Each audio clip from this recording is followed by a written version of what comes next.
This is the plaintiff, Darren Wigglesworth. He says he left a check on an apartment for his daughter, who decided the next day to postpone moving in for a few months so she could save some money. He told the defendant he'd like his deposit back until she actually moved in, and was basically told by the guy to bug off. He thinks it's a terrible way to treat a 24-year-old girl with no experience, and believes the judge will agree, so he's suing for the return of his $300.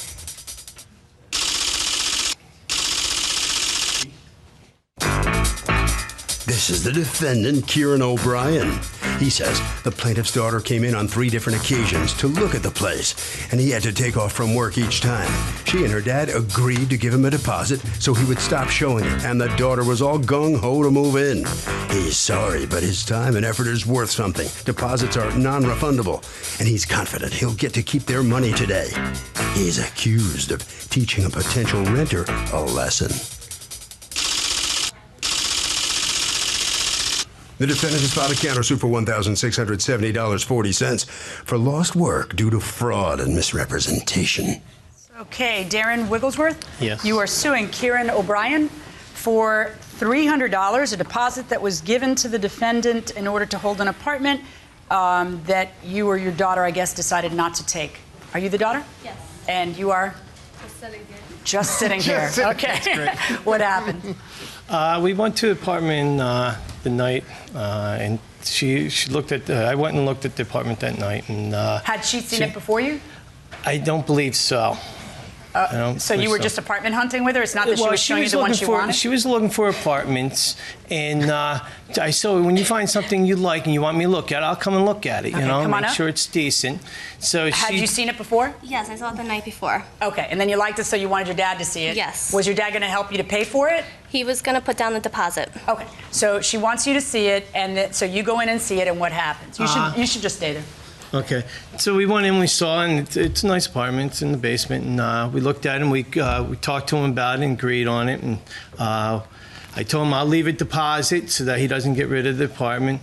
And so, anyways, that night we're driving home. I called her, and I was talking to her about it, and a little worried about whether she's going to make the payments or not. And I don't want him to kind of get stuck if she can't make the payments. You know, it's a big commitment. So after The rent was how much? $700 a month for everything. So anyways, after talking with her... That night you guys talk about it. You gave him the deposit of how much? $300. Okay, so he wouldn't rent it to anybody else? And Yes. Then you talk about it, and upon further reflection, it feels like it's not right. Yes. Okay, because you yes. suggest to her that she should what? She should wait and save up. She's living with her mother. Save up the $700, and she can save $700 a month. Then, you know, because I'm putting a big deposit down, and I don't want to...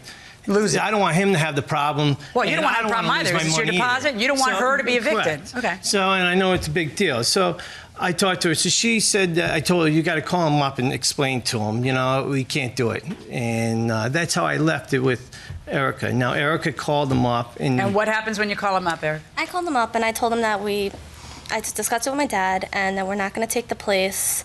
And he said, that's fine. And so afterwards, that's when I hung up the phone. But you didn't say anything about the deposit? No. Okay. But I had call waiting. I clicked over. It was my dad. He goes, make sure you get the check back. So right after that, yeah, I wasn't thinking. So that's because it wasn't your $300. Well, I just otherwise you'd be thinking. Yeah. Go ahead. So I called him right after that, Right. and I said, "Listen, can I get the check back?" And he said, "Yeah, I'm not going to be home till about 2 o'clock the next day. Come by and grab it." And then what happened? After that, I went there at 1:30 the next day. He was in the driveway with some guy, and I go, "Is my check here?" And he said, "No, he's not going to have it." He dropped it off with his accountant that night. I don't know why, but he dropped it off with his accountant the night that I went over there, and he said that he's not going to get it back till later. And I said, "Listen, I'll wait around if the check's going to be here." And he goes, "Well, I'm not sure if I'm going to be home. You know, he can get here at 10 o'clock at night. I'm not sure. Just come by next morning at 11 o'clock. And did you? And the next morning, he called me up and said, "I'm going to cancel the check." So I said, "Okay, that's fine." Your dad did? Yes. And as it turns out, when you went to stop payment on the check, what had happened? He got down to the bank before I got there. By how much time? 1 hour. All right. What happened here? Number one, I met Miss Wigglesworth on the 10th. I took off work to accommodate her to show her the apartment. and she was excited about the apartment. She said she'd take it, but she might have trouble paying for the apartment. Again, I spoke to her on... Why would you take a deposit from someone who tells you point blank at the beginning that they might have trouble paying for the apartment? Well, she seemed like a nice girl, and I guess that doesn't pay your mortgage, though, that she's a nice girl. You don't have to tell me about paying a mortgage. I know all about it. Well, then I don't understand. Like a tenant is telling you, I don't know whether I'll be able to She said she had to check her finances. If like anybody else, they check their finances before they commit to purchasing or renting an apartment. Again, I met her on the 11th, and then on the 12th, I took off 3 days to accommodate her. I stopped showing the apartment to people. Her father came with her on the 13th, and they said, we'll write you a check right now for the apartment. We want the apartment. I said, fine. I said, I will not show it anymore, and as far as I'm concerned, the apartment is yours. All right. Now, and your defense to returning the $300 is it's a deposit. You didn't take it. I held the apartment. So tough. Now, is it accurate that she told you like the very next day, I can't take it? No.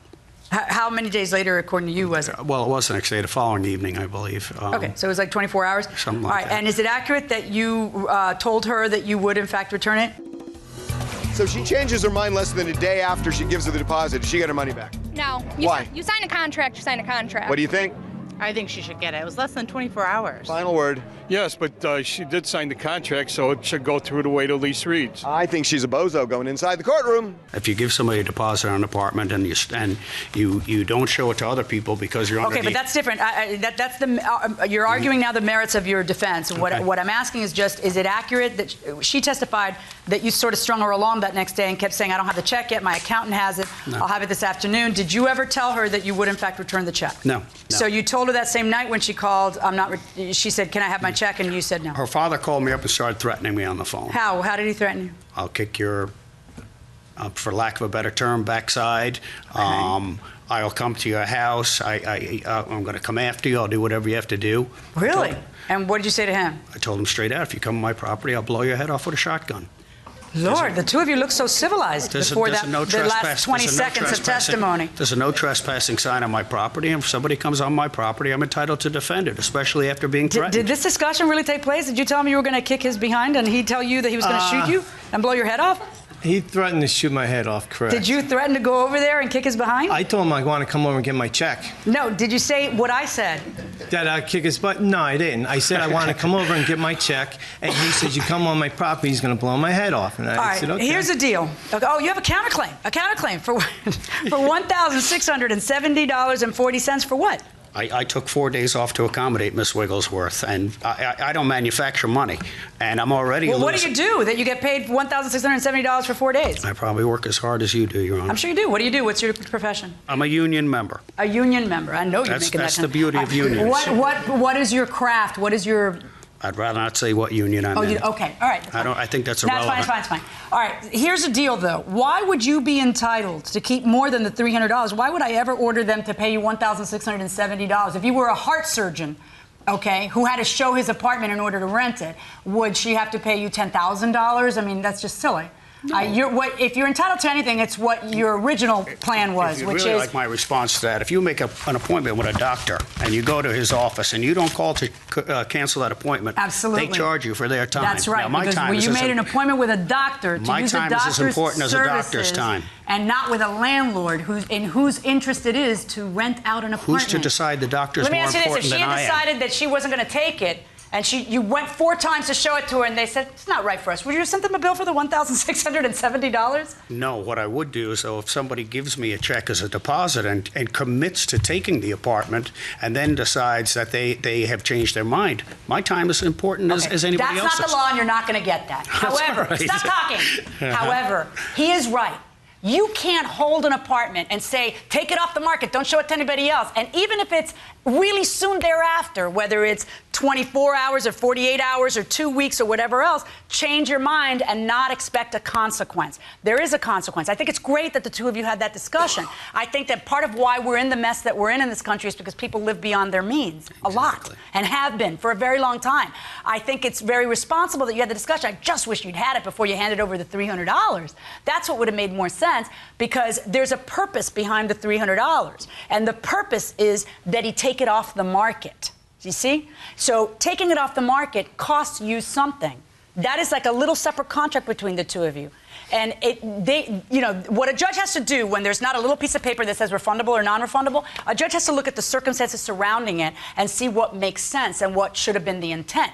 Why would it be fair for people to have landlords take something off the market for whatever indeterminate amount of time and then say, nah, I know that I bought you taking it off the market and I paid you $300 to take it off the market, but now I've decided that I'm not going to take the place after all, so I want to pretend that you didn't do anything for me. He did. He took it off the market for however short a period of time.